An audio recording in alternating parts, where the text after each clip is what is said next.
Hello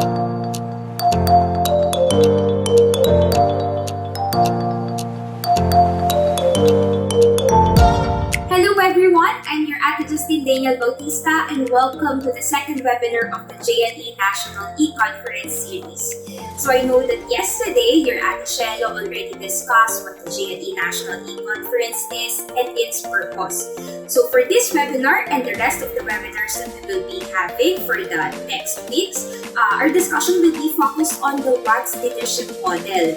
And for my topic this afternoon, it will be about the reflective mindset.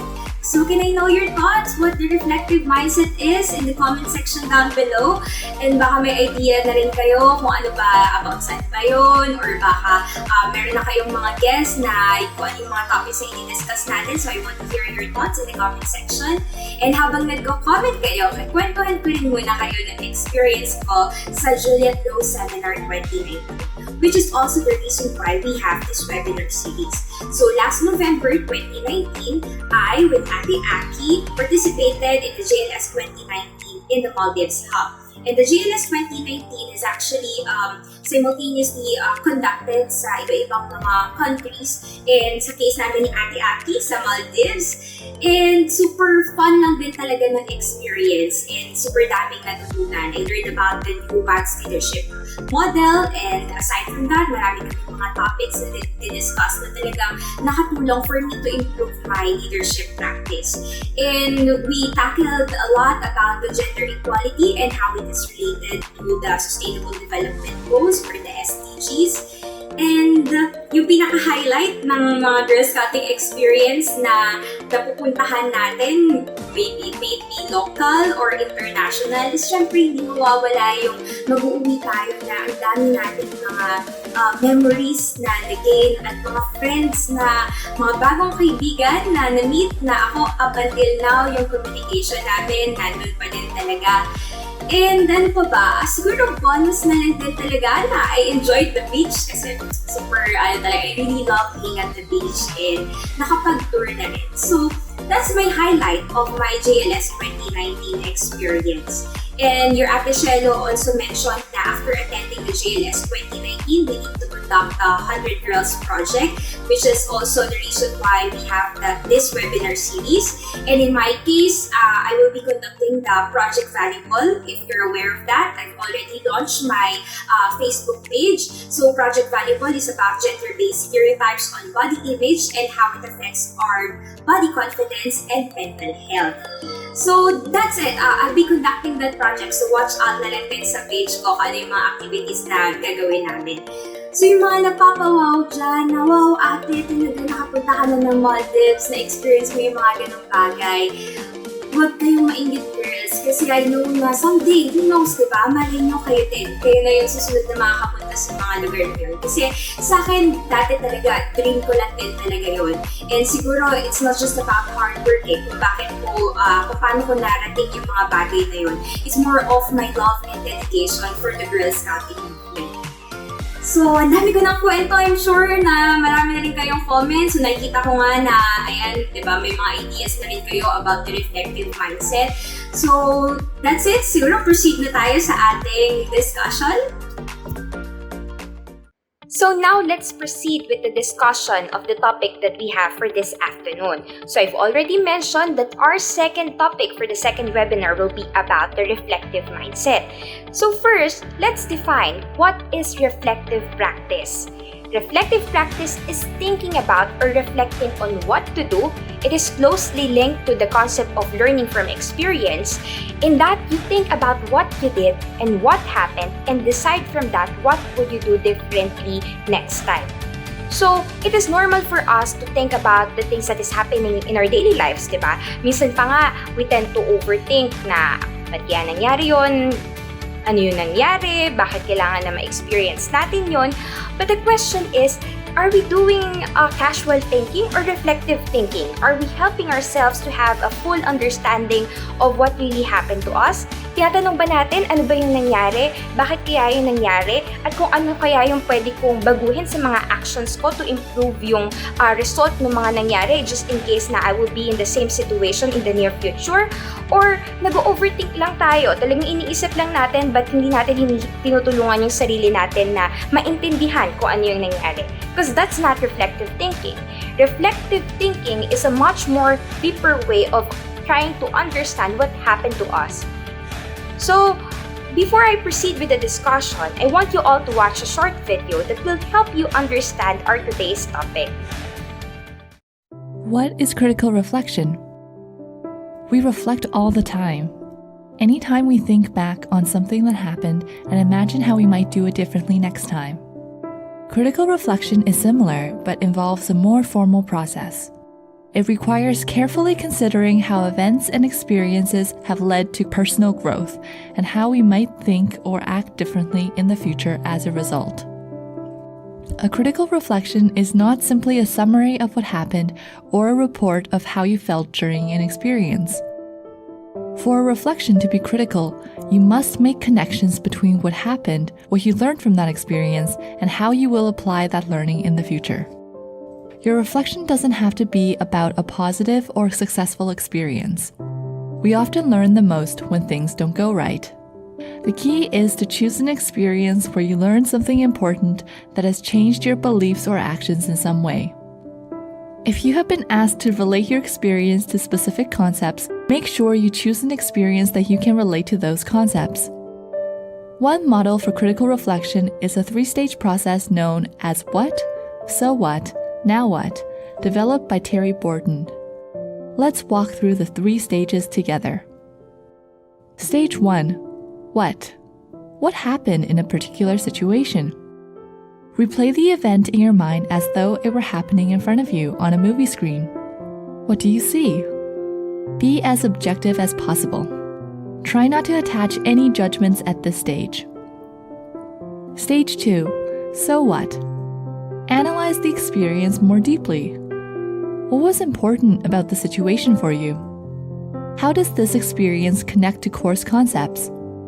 What did you learn? Stage 3. Now what? This stage is about applying what you've learned. How have you changed or grown because of this experience? How will you think or act differently in future situations because of this experience? What are you going to do next? Remember, whatever you are reflecting about, be sure you provide specific examples, explain the significance of what happened, and relate your experience to course concepts. Finally, be sure to explain what you've learned and how you will apply this learning in future situations. For more advice, examples, and templates for writing reflection papers, visit writeonline.ca.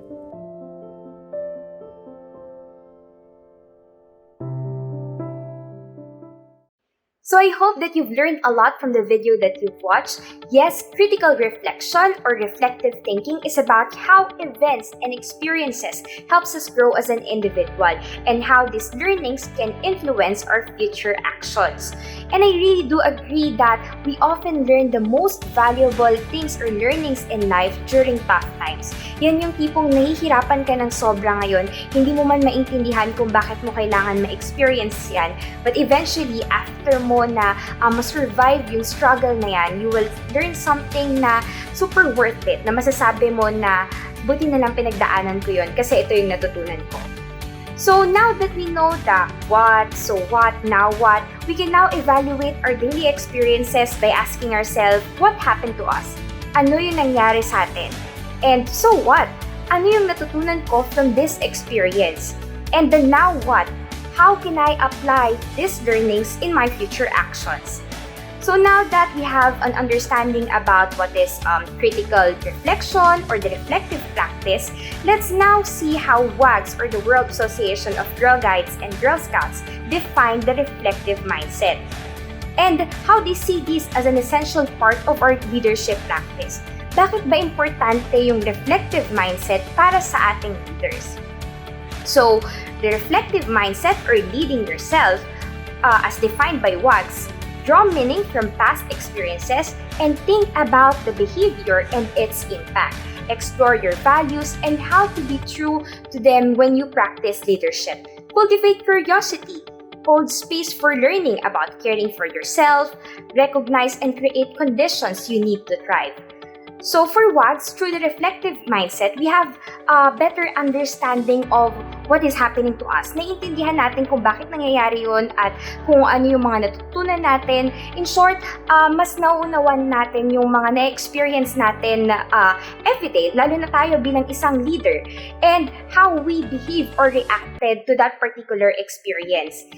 We carefully weigh the possible explanations of our behavior and how it reflects our values as a leader. Paano ba nagre-reflect yung values natin as a leader based sa kung paano tayo nag-react dun sa particular na experience na yon? The reflective mindset wants us to be curious. Ano ba yung nangyari? Bakit kaya nangyari sa akin yun? Ano kaya yung natutunan ko? At paano ko pa kaya ma-improve next time yung mga actions ko just in case that I will be put in the same situation? So basically, the reflective mindset helps us improve our leadership practice. So let's now proceed to the next slide.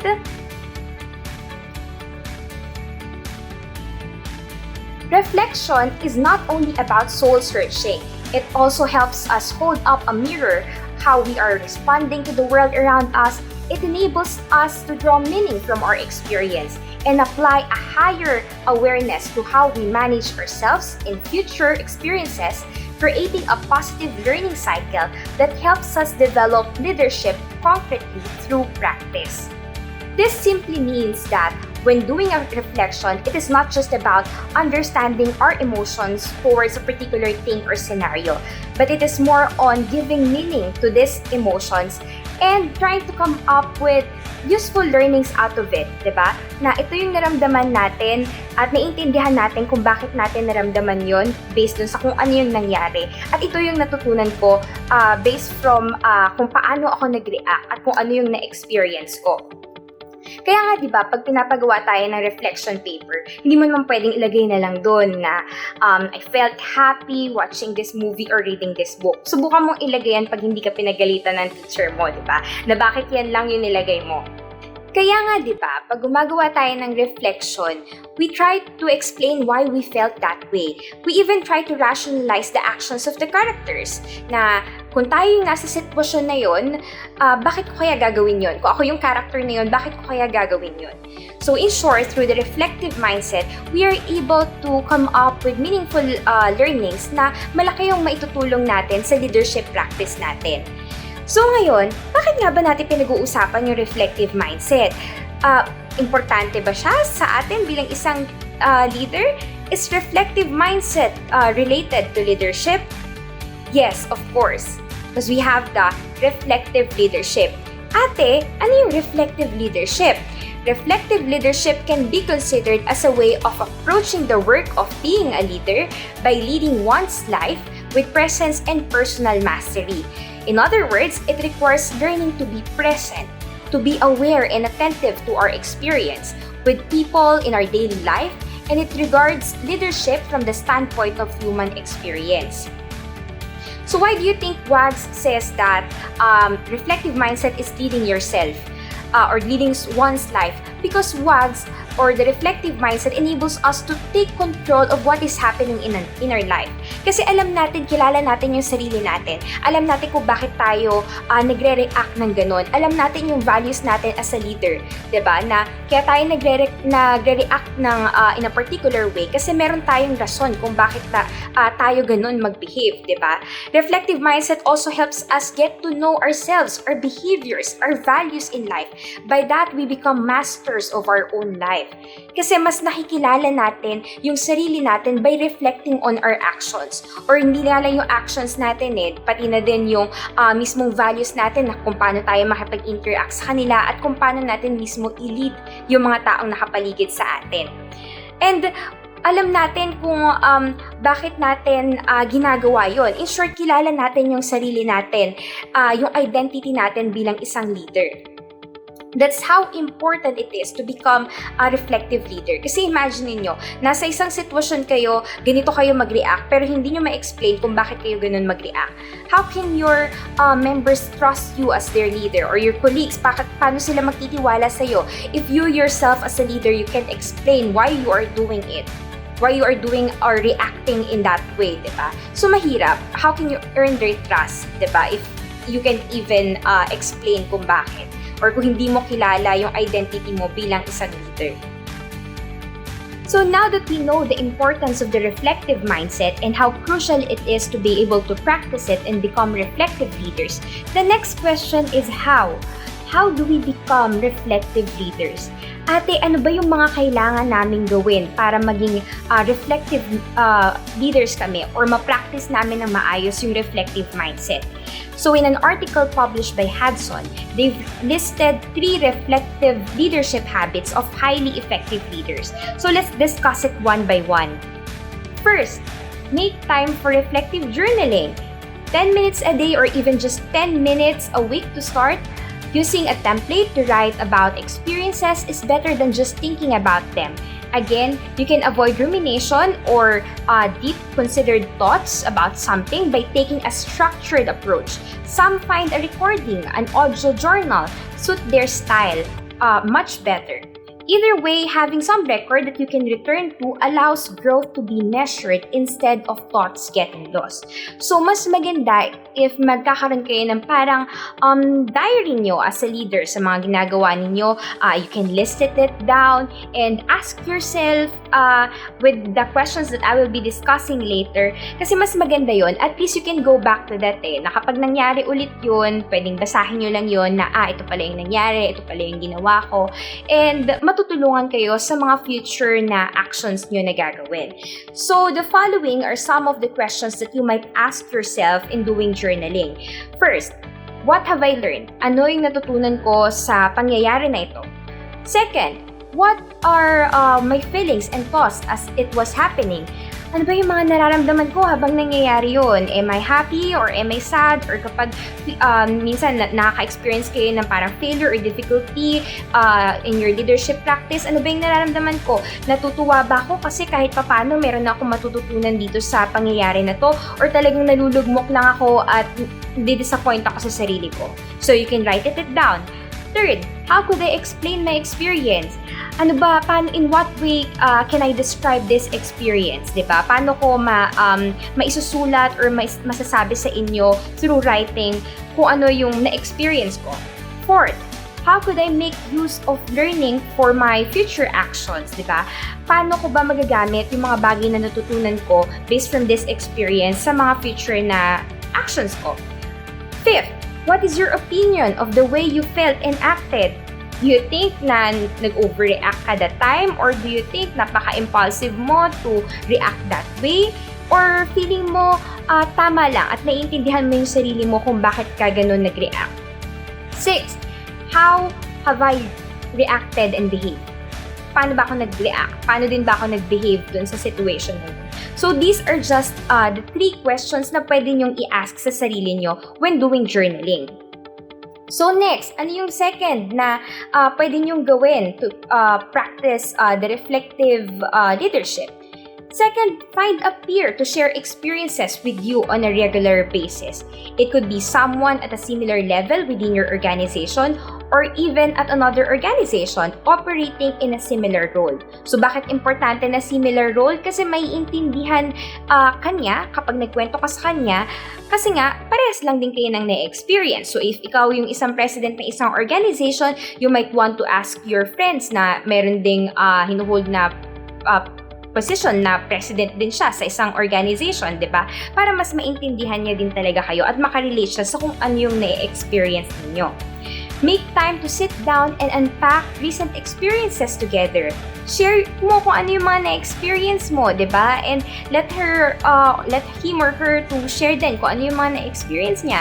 Malay nyo, parehas lang din pala na kayo ng na-experience, di ba? So, pwede kayo makapag-exchange ng thoughts. Explore different options and ideas. Develop insights. So, yun nga, when you share something sa isang particular na tao, meron ka kasing perspective or view na maaaring hindi mo nakikita kasi ikaw yung nandun sa situation na yun. But upon telling these stories or yung sharing your experiences sa isang tao na maiintindihan ka, minsan mapaparealize din niya sa'yo na ganito kasi yan, ito kasi yan, diba? Kasi nga, parehas kayo ng posisyon, diba? So, peers can add a perspective you hadn't considered, diba?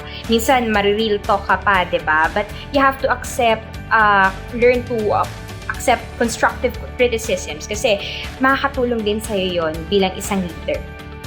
So, third, ano ba yung isa pa? Yung pangatlong pwede namin gawin to become reflective leaders. Ask reflective questions to your team members. Leaders know that part of their role is giving feedback to their team members. Try holding back a little from advice giving and using questions that help them develop their own insights. So the example questions are as follows. What occurred? What did you feel and why? Why do you think it happened that way? How similar is this situation to other problems you have encountered? How could you have done things differently? So as a leader, maganda if you will give regular feedback sa mga team members mo because they also need it. Hindi lang naman ikaw yung may kailangan mag-improve, diba? Kailangan mo din na ma-mold or matulungan na mag-improve yung mga team members mo kasi dyan din nasusukat yung isang tunay na leader or tunay na magaling na leader.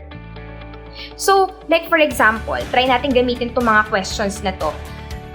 Nasa isang situation ka, like for example, an online week-long celebration. Let's say that it's the Girl Scout Week 2020 and you're one of the girl leaders who will organize the Girl Scout Week 2020. And the scenario will be like this. You will be doing a council-wide campfire, an online council-wide campfire, and your team decided to do it live. And here comes the day of the campfire and you've experienced technical problem due to poor internet connection, which is common naman na din talaga na na-experience natin ngayon. Your team's event got delayed for 2 hours. After the event, as the leader of the team, you've decided to conduct an evaluation of what happened. So now let's try natin na let's act like tayo yung leader dito and we are doing an evaluation. Let's try to ask this question. First, what occurred? Well, ayun nga, nagkaroon kayo ng problem, na-delay yung event ninyo dahil nga sa poor internet connection kasi you decided to do it live, yung council-wide campfire ninyo. Ano yung na-feel ninyo nung nangyari yun at why? Pwede na ang tanongin nyo din is yung perspective ng tao na nag-broadcast ng live at yung mga members din na nakakita na ganun nga yung nangyari. So, doon sa perspective ng tao na nag-broadcast ng live, maaaring sabihin niya na nalungkot siya, hindi niya ina-expect na ganun yung mangyayari and magsusorry siya dahil nga feeling niya kasalanan niya yun. Para naman sa mga team members, pwedeng baka may magalit, baka merong ma-disappoint na bakit wala kang plan A, plan B, diba? Alam mo naman palang ganyan, na may posible na humina yung internet connection mo, pero bakit ka walang other plans man lang na hinanda para hindi tayo ma-delay, diba? So next, try mo ding i-ask, why do you think it happened that way? Bakit nga ba? Try to ask yung mismong tao na nag-broadcast ng live or yung mga team members. Pwede yung maging sagot dyan is, kasi nga wala tayong plan A, plan B, diba? And hindi natin na-consider man lang na pwede talaga tayong maka-experience ng poor internet connection. So pwede siguro na ang ginawa na lang natin is a pre-recorded video since crucial talaga na mag-take ng risk to do it live, diba? Kasi nga baka ma-delay. Next is, how similar is this situation to the other problems you have encountered? Diba? Pwedeng sabihin nyo na i-relate nyo siya sa mga events na na-delay na din kayo before, diba? Paano siya naging similar? Baka pwede na yung mga previous na events na na-experience nyo yung delay, pwedeng dahil din kasi nga sa hindi nyo na carefully na weigh yung mga bagay-bagay before kayo nag-come up with a decision, diba? Or pwede rin naman kasi na hindi kasi kayo nakapag-prepare ng backup plan, diba? So, pwedeng yun yung maging similarities nun. And how could you have done things differently? ito na yung na-experience ko noon, ito na naman yung na-experience ko ngayon. Ano kaya yung pwede ko na baguhin sa kung paano ako nag-react or paano ko hinandle yung particular na situation na yun. So by asking these questions, matutulungan mo yung sarili mo as their leader and your members na mas maintindihan kung ano nga ba talaga yung nangyari. And lagi niyong tatandaan, importante din talaga na magbibigay kayo ng feedback. After hearing kung ano man yung sasabihin ng members ninyo, matuto kayo munang makinig, wag yung kukontrahin nyo sila or mauuna pa yung magsisisihan. Makinig kayo kasi napaka-importante na marunong tayong makinig. Diba? Sabi nga nila, a good leader is a good listener. Diba? Na hindi tayo yung puro opinion lang natin. Try to ask them. Baka meron silang perspective na hindi mo nakikita na yung perspective na yun yung mas magpapaunawa sa'yo as their leader kung ano talaga yung na-experience nyo or nangyari. So these are the 3 reflective leadership habits of highly effective leaders. By practicing these 3, yung first is make time for reflective journaling, and second, find a peer to share experiences with you on a regular basis and ask reflective questions to your team members. By that, you can become a reflective leader. You can become a highly effective leader. So now let's proceed to our next topic. The I in leadership. So who do you think is the I in leadership? Of course, it's you are the leader. Sometimes in leading, we tend to forget about ourselves. Yung tipong lahat na ayos na natin, lahat nagawa na natin, pero yung kamustahin yung sarili natin at magpahinga, hindi natin magawa-gawa. We take good care of other people, but we forget to take good care of ourselves. So, bakit nga ba kailangan natin pag-usapan yung topic ng self-care? How is self-care related to leadership? Or how is self-care related to reflective mindset? So a while ago, we've defined the reflective mindset according to WAGGGS. And it says there that the reflective mindset is also about caring for yourself. Caring for ourselves, not just other people, but also ourselves. So why do you think it is important to practice self-care as leaders? Because how will you be able to serve and lead others if you are not okay? How will you be able to give your 100% if you feel empty? If feeling mo hindi mo kaya, hindi mo magagawa kasi nga hindi ka okay, hindi lang physically, pati emotionally, diba? Paano mo magagawa na maayos yung task mo as a leader if hindi ka okay? So that's the importance of self-care. Because our role as leaders is actually consuming. Sobrang nakakapagod. And if hindi tayo magpa-practice ng self-care, we might experience burnouts and it will affect our performance as leaders. So let's now define, what is self-care? Self-care is an activity that we do deliberately to take care of our mental, emotional, and physical health. So, hindi pwede na okay lang tayo physically. Dapat emotionally, psychologically, okay din tayo for us to function well. If you feel emotionally tired, again, yun nga, makaka-apekto yun sa magiging performance mo. So why do we forget about self-care? Bakit ba marami sa atin, even hindi man yan leaders, nakakalimutan na mag-practice ng self-care? Because we feel like pausing for a moment or taking a rest is unproductive. Feeling natin pag tumigil tayo ng kahit saglit lang, 5-10 minutes, na inaaksaya na natin yung oras natin.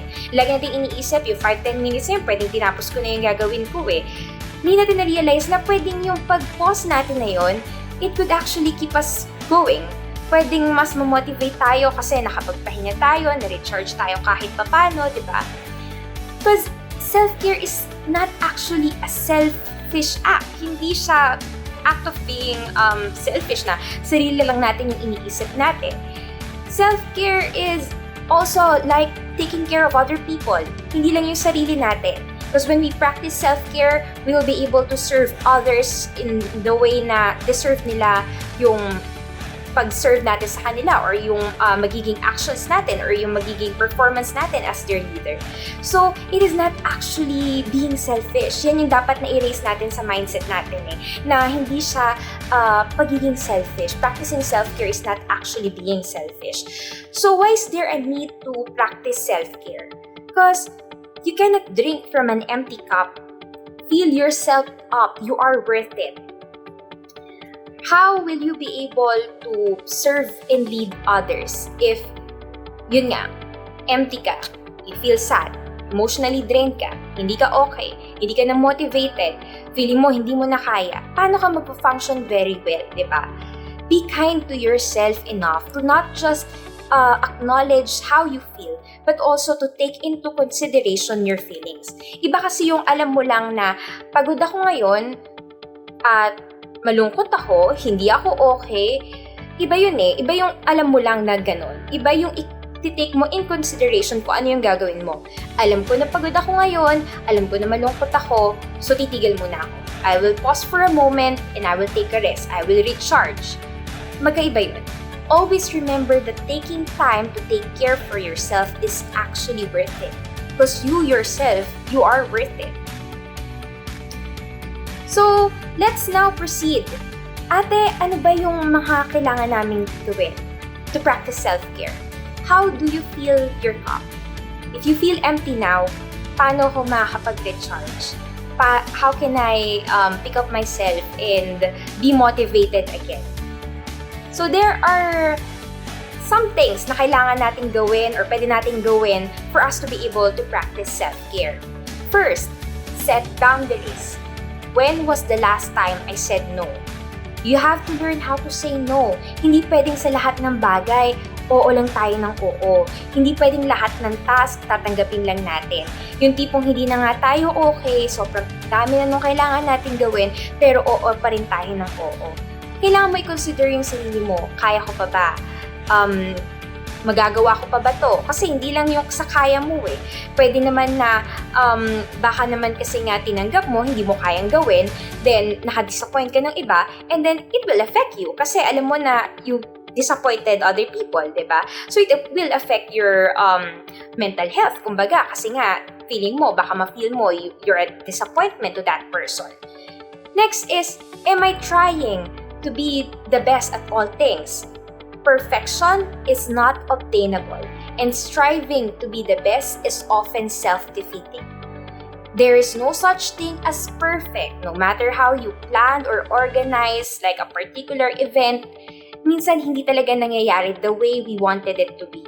Meron at meron tayong may experience na challenges or difficulties along the way. And yung pag-strive mo for perfection, okay lang naman yun eh, na gusto mo maging maganda, na you give your 100%. But let's not strive for perfection kasi nga there's no such thing as perfect. Meron at meron pa rin niyang magiging problema, and you have to be ready for that. Kailangan open ka for that, na posible na kahit na gaano yung pinutin mo na effort to make it really the best and perfect, makaka-encounter ka pa rin ng problem. Next, for you to be able to set boundaries, have I allowed myself to let go of things that I do not have to keep? There are certain things that we are really not in control of. Natutunan mo na ba yan na i-let go? You have to learn how to delegate tasks. That's part of it. Practice teamwork. Diba? Hindi lahat ng bagay ikaw yung aako. If lahat yan aakuin mo, you are not teaching your team members. You are not molding them into the person na yung kaya at responsible na matapos ko ano yung task na meron sa kanila. Hindi pwede yung, ay, ang tagal. So, kesa mag-intay ako, kesa magpaka-stress ako na lang yung gagawa para matapos na. That's wrong. Ikaw lang din yung mahihirapan. At yun nga, hindi mo tinuturuan yung mga team members mo kasi nga inaako mo lang yung mga task na dapat sila yung gagawa. So, yun yung number 1, set boundaries. Number 2, refuel yourself. What small things can I do today that will bring me joy? Ano kayang pwedeng makapagpasaya sa akin today? Find an outlet. It could be like watching a movie, eating your favorite food, talking to your friends, sleeping, diba? Pwede naman din yung mga bebe ninyo, diba? Na kinukonsider nyo as an outlet or someone na makapagpa-recharge sa inyo. Take up a new hobby or bring back an old passion that you never had time before. Before, super busy ka dahil may mga events ka, meron ka mga kailangan na tapusin sa school and everything, and hindi ka kunyari nakakapagbasa ng mga favorite books mo, then it could actually recharge you by reading that book, diba? Next, have I taken a moment to just breathe today? When you get tired, pause for a moment, breathe, take a rest. Diba? Hindi yung pag napagod tayo, give up na lang, suko na lang. Hindi pwedeng ganon. We can actually just take a rest. Take time na hayaan mo yung sarili mo na magpahinga muna. And then eventually, kapag okay ka na, kapag nakapag-recharge ka na, saka mo balikan kung ano yung ginagawa mo. Try to find meaning on what you are doing. Try to discover your purpose. Ano ba yung purpose kung bakit nyo ginagawa yan? Kung bakit kayo isang leader. Because that purpose could actually keep you going. Remind yourself of that purpose. Every time na feeling mo pagod ka na, you feel like giving up, try to remind yourself, what is the reason why I'm doing this? Ano ba yung purpose kung bakit ito ginagawa? Diba? So habang nagpapahinga ka, habang nagre-recharge ka, isipin mo yung purpose mo na yan. Kasi yan yung mag-serve as your motivation to keep going. Next, ate, ano ba yung pwede pa namin gawin? Find ways to connect. Diba? When was the last time I tried to connect with others? Find fun ways of connecting with other people but leave some space to reconnect with yourself. Baka naman masyado ka ng busy. Hindi mo man lang makamusta yung mga kaibigan mo, yung mga family members mo. Ni text man lang, hi, kamusta? O kaya yung mga birthdays nila, hindi mo man lang maalala, di ba? Find ways to reconnect with them but still, di ba? Leave some time para makapag-reconnect ka with yourself, to reflect ano ba yung nafe-feel mo and everything. Wag lang yung iba. Kasi yun na nga minsan, di ba, laging iba na yung iniisip natin. So, make some time para naman makapag-reconnect ka with yourself. Because it actually helpful. Kasi nga, masaya ka dun sa mga taong makakausap mo So, mas ma-recharge ka. Number 4, practice kindness. Did I show appreciation and gratitude? Share a compliment, and be sure to thank others today.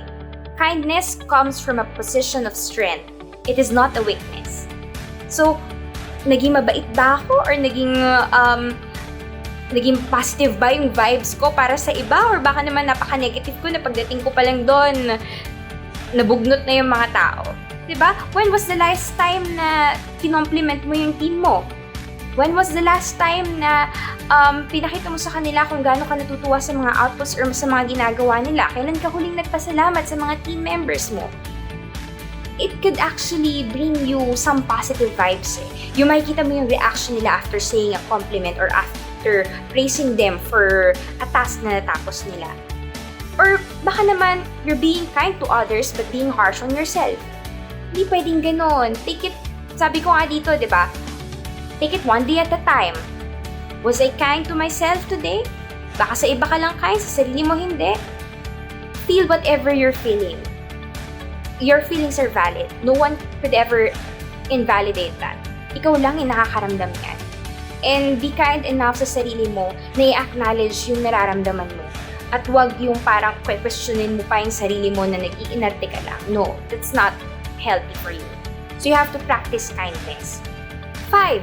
Be aware of your mindset. How do I speak to myself? Does my inner voice affirm or criticize me? How we think about ourselves affects how we feel about ourselves and how we interact with others. Am I being too negative? Baka naman napaka-nega ko na at nagre-resonate yung negativity na yun sa mga taong nakapaligid sa akin, di ba? Na it causes them stress as well, di ba? Pinapasa natin yun sa kanila. Our inner thoughts actually affects the way we interact with other people, the way we behave. And baka naman masyado tayong nagiging hard sa sarili natin. Ang nakikita lang natin, laging negative, diba? As a leader, we have to look on the both positive and negative. And nga, am I dwelling on the positive or negative aspects of today's event? Positive thinking or an optimistic attitude is the practice of focusing on the good in every situation. There are certain things in life na talagang minsan parang ang hirap na intindihin kung bakit yun nangyayari. We feel frustrated, we feel so down. But eventually, after that, pag na nagpasan natin yun, we will gain something na worth it out of that experience, di ba? Minsan, yung failure na yun or yung pinaka-downest na part ng life mo, minsan mas matimbang kasi yung matututunan mo kaysa dun sa kung ano yung may experience mo. Na you really need to go through that situation para lang ma-experience or matutunan mo yung mga kailangan mong matutunan, diba? So, you have to focus din, syempre, hindi lang on the negative side ng kada nangyayari. Kasi baka ma-miss out mo yung positive things, which is the learnings na matututunan mo. So, we have to seek beauty in the most painful situations. Because there, I'm sure, no matter how difficult it is, kung ano man yung na-experience mo, there is beauty out of it. And you just have to reflect.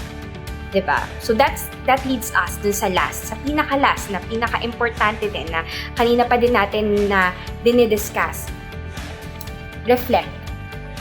Did I take time to reflect on today's event?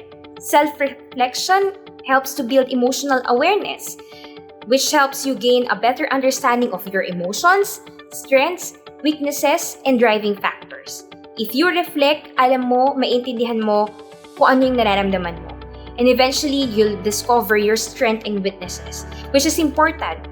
Mahalaga na alam mo kung ano yung strength and weaknesses mo as an individual so that you know kung ano yung mga kailangan mo pang i-improve, kung saan ka magaling, kung saan ka nag-excel, and yung mga driving factors mo. What are your motivations? It is important na you do self-reflection. What did I learn and what am I grateful for today? Hindi pwede na porket negative yung nangyari, wala nang dapat ipagpasalamat, diba? Experiences alone are not the best teachers. Evaluated experiences are. Kahit na ilang beses mo na ma-experience yan, kahit gaano pa kahirap yan, if you will not try to reflect on that experience, wala ka matutunan. You'll never learn something out of it. Masasayang lang yung paghihirap mo na pinagdaanan mo kung hindi mo naman itatry na i-evaluate or i-reflect kung ano yung na-experience mo. So, those are the 6 things na pwede nyong gawin for you to be able to practice self-care. Number 1, set boundaries. Refuel yourself. Find ways to connect. Number 3 yun. Practice kindness. Be aware of your mindset. And reflect. So these are the 6 things that you can do for you to be able to practice self-care as leaders. And again, always remember, taking care of yourself is not a selfish act. Yun yung kakalimutan nyo. And take time to rest, breathe, diba? Pahayaan nyo magpahinga yung sarili nyo. Intindihin nyo rin na you're only human. You sometimes get tired. And you too have to recharge for you to be able to practice your leadership at its fullest, diba? At your fullest potential. So now that we're done with the self-care tips, yung mga 6 na yun na kailangan yung gawin, let's now proceed sa tips naman to practice the reflective mindset. Number 1, explore different ways to ground and center yourself like yoga, meditation, mindfulness, practice, learning zone reflection, and choose one that works for you. Mamili lang kayo, ano yung sa feeling nyo mas makakapag-reconnect ka with yourself, yung mas makakapag-relax ka, yun yung gawin mo. Practice using it for 5 minutes each day until you can quickly use it to find your focus in any situation. So in any time na feeling mo, nalulose ka na ng focus mo, na feeling mo nasa-stress ka ng sobra, gawin mo yun kung ano yung napili mo. Like, for example, if that is yoga, mag-yoga ka. If feeling mo na nasi-stress ka na, diba? It's a way to reconnect with yourself and reflect, diba? Next is keep a learning journal. And at the end of every day, write down a few sentences describing situations you encountered, what you learned, and how you practice the leadership mindsets during the day. So, katulad ng sinabi nga natin kanina, di ba, yung effective ways on how to be reflective leaders. You can do journaling. Malaking bagay yon. You can look back din kasi sa kung ano yung mga sinusulat mo doon. So, at least, meron kang kumbaga parang guide na kapag nga sa mga future na pwede mo pang experience, pwedeng yun yung mag-serve na guide mo sa kung ano yung mga pwedeng future actions na gawin mo. So, good thing to have a learning journal with you, which we'll be discussing din later. So, keep an emotional tracker in your learning journal, and at the end of every day, log your general mood of the day. Ano ba yung naramdam ko today? Am I sad, happy?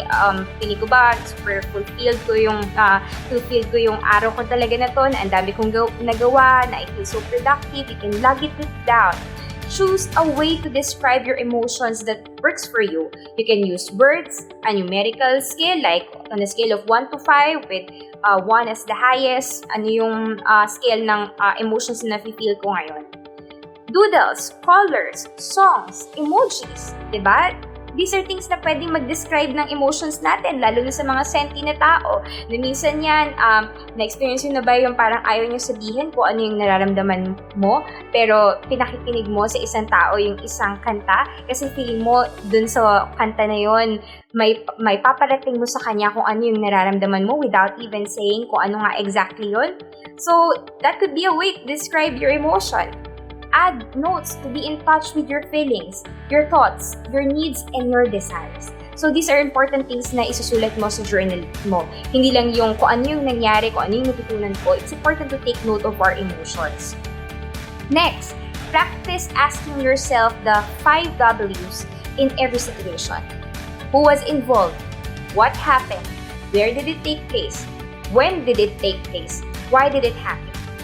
Mahalaga na yung mga important details na yan nilalag down mo. Kasi nga, sa future na kailanganin mong mag-look back sa same na situation na yon, or may experience mo ulit yun to be in that situation, at least you have this very essential details. Ito yung mga importante na matandaan nyo, lalo na kung medyo makulimutin din kayo katulad ko. Next, be curious. Don't be afraid to ask questions to the people around you. Walang masama kung magtatanong ka, kung may kailangan kang i-clarify or what, kung may hindi ka naintindihan, walang masama na magtanong. So, be curious, kasi in that way, mas marami ka pang matutunan na hindi mo pa alam. So, those are the tips for you to be able to practice the reflective mindset. Let's go naman dun sa, ate, bakit ba natin ito dinidiscuss? Ano bang may tutulong nito sa amin being isang individual or being isang leader? So what are the advantages of the reflective mindset? Reflection helps the individual to focus totally on their work, improves their insight about it, and lets them and their colleagues develop professional practices. Through reflection, makakapag-focus kayo. Kasi alam nyo kung ano yung nangyayari. Hindi kayo nalilito na, teka, wait, ano ba yung nangyayari? Bakit ganito yung nararamdaman ko? Yun yung kadalasan kasi nangyayari if hindi ka nagsiself-reflect, diba? If hindi mo tinatanong yung sarili mo kung ano ba yung nararamdaman mo, kung hindi mo tinatry kung kunin kung ano yung mga learnings sa kada situation, you tend to lose focus eh. And through reflection, mas nakakapag-focus ka sa ginagawa mo. And natutulungan mo din yung mga taong nakapaligid or yung mga team members mo na magkaroon ng insight kung ano ba talaga yung ginagawa nila. Are they doing it the right way? Or baka naman, oo lang kayo na, hindi nyo pinapansin, pero yun pala, hindi na pala okay yun, diba? So, it's important kasi it will help them improve din yung kanilang performance. Next, reflective practices provide useful solutions for the change and foster it as well. So through reflection, you'll be able to find solutions sa mga problems na i-encounter mo. Imagine, di ba, nag-journaling ka nga, you've encountered the same situation, then you can look back to that day or to that same experience and tignan mo, naging effective ba yung ginawa ko dito or hindi? Because if not, then let's try to do it differently, diba? Na para mas maganda yung kalalabasan. So, through reflection, we are able to come up with useful solutions.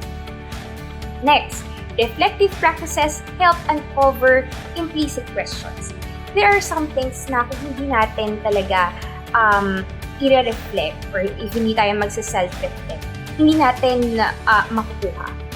Merong mga question na hidden na it takes a person na talagang magsa-self-reflect for him or her to be able to unveil or uncover that question.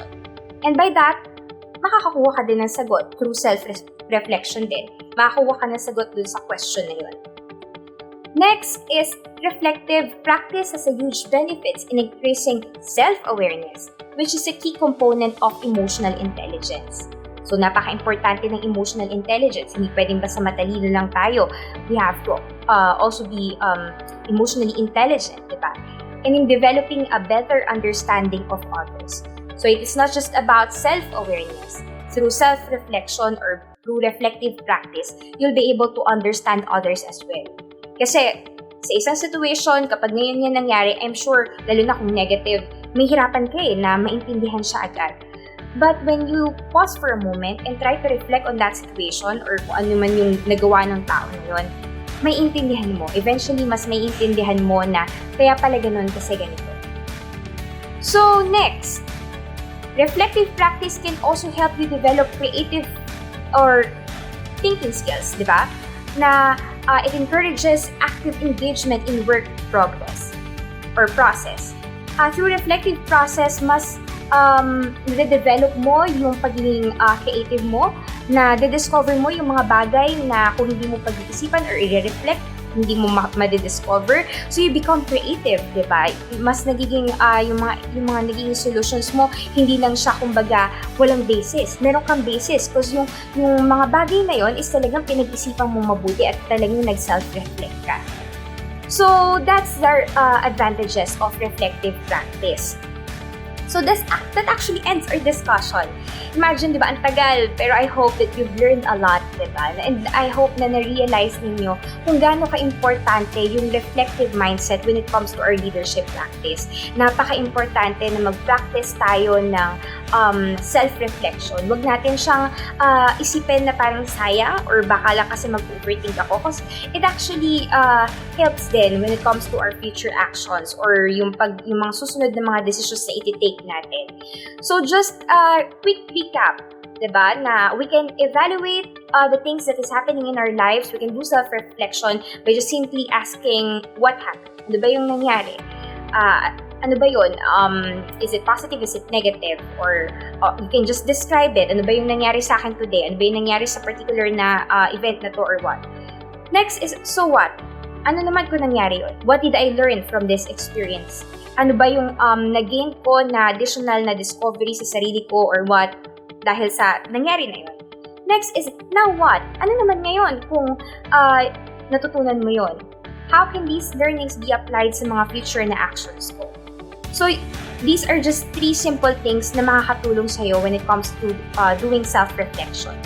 Next is, let us not forget about the I in leadership. Huwag niyo kalimutan yung sarili niyo. It is okay to serve others, to think about other people. Pero huwag naman naabot sa punto na yung ultimo kamustahin or magpahinga, hindi mo na magawa. Let's practice self-care. Because practicing self-care, again, is not a selfish act. It is actually like helping and helping other people. Because through self-care, you'll be able to be at your 100%. You'll be able to serve others well in a way na yung talagang deserve nila na ma-lead nyo sila. So these are just the highlights, kumbaga, ng discussion natin. So again, I hope that you've learned a lot. And if you have any questions, just comment it down below. I will reply to those questions one by one. Or if nahihiya kayo, you can just simply PM me. You know my FB, I guess, Justine Danielle Bautista. Just send me a message, huwag kayong mahihiya, and I'll be very happy naman din talaga to answer your questions. So, now, ate, anong next? Meron ba kaming mga assignments for you, like sa previous na webinar natin? Take-home activity, of course, meron. So, ate, kanina nabanggit mo na, parang sabi mo, i-discuss natin yung about sa My Learning Journal. So, let me discuss. Ano ba yung My Learning Journal? Nabanggit na rin to sa inyo ni Ate Shelo ninyo na yung questions na i-reflect ninyo ay isusulat niyo sa inyong learning journal. So, the mechanics is create your own learning journal for the JLE National E-Conference Series. Be creative in creating your learning journal. Alam ko naman na creative ang ating mga Girl Scouts. After every session, try to reflect on the things that you've learned based from the questions to be given per session. And I know na meron nang naibigay na 2 questions sa inyo si Ate Shelo nyo to reflect on. So yun yung isusulat nyo sa learning journal ninyo. Write it down on your learning journal and don't forget to write the title of the session and the date. Kung ano ba yung title and date ng webinar na yun. You must have a total of 7 journal entries for the 7 sessions of the JLE National E-Conference Series. So since we have a total of 7 sessions, dapat meron kayong 7 journal entries. You may also use your learning journal in taking notes during the sessions. So yung learning journal nyo, hindi lang siya about answering yung mga questions na ibibigay sa inyo every after session, but you can also use it in taking notes during the session. Ate, after nun, ng mga 7 journal entries namin, ano yung next na kailangan namin gawin? Take a picture of your learning journal and post it publicly on Facebook and Twitter. So if you don't have Twitter, pwede rin namang Facebook. If you don't have Facebook, pwedeng Twitter or other social media accounts na meron kayo. For the caption of your post, answer the following questions. What are the things that you've learned from the WAGGGS leadership model? And how do you think it will help you as a young leader? 2. Which among the 6 leadership mindsets will be most helpful for you as a leader and why? Third question, how does creating a learning journal enable you to practice the reflective mindset? So these are the 3 questions na kailangan yung isama sa caption ninyo. And syempre, we have a hashtag. Use our hashtags MyLearningJournal and hashtag GSP-Empower. So standard yung GSP-Empower sa ating mga activities. When is the deadline, ate? September 30, 2020 at 10 p.m. So, I'll be looking forward na makita ko sa social media ang inyong mga learning journals. And I hope na ma-enjoy nyo din yung paggawa nyo ng learning journal ninyo. Be creative, girls. And yun nga, pwede nyo rin siyang gamitin in taking down notes. And after ng JLE National E-Conference, doon nyo talaga super ma-appreciate yung learning journal ninyo. Kasi nga, babalikan nyo na ito yung mga natutunan ko sa session ni Ate Justine, kay Ate Shelo, kay Ate Maika, kila Ate Shari, kila Ate Aki, diba? Yun yung mga matutunan ninyo So, now, Ate, what are the questions to reflect on? First, ito yung mga sasagutan nyo sa inyong learning journal. What is the importance of the reflective mindset in leadership? Number 2, in what ways can you practice the reflective mindset? Again, these are the 2 questions that we'll be answering in your learning journal. So I guess that ends our session, our second session for the JLE National E-Conference, the topic on reflective mindset. Again, I'm your Ate Justine Danielle Bautista, and I hope that you enjoyed our session, and I hope that you also learned a lot of things. Thank you, girls, and have a great day ahead.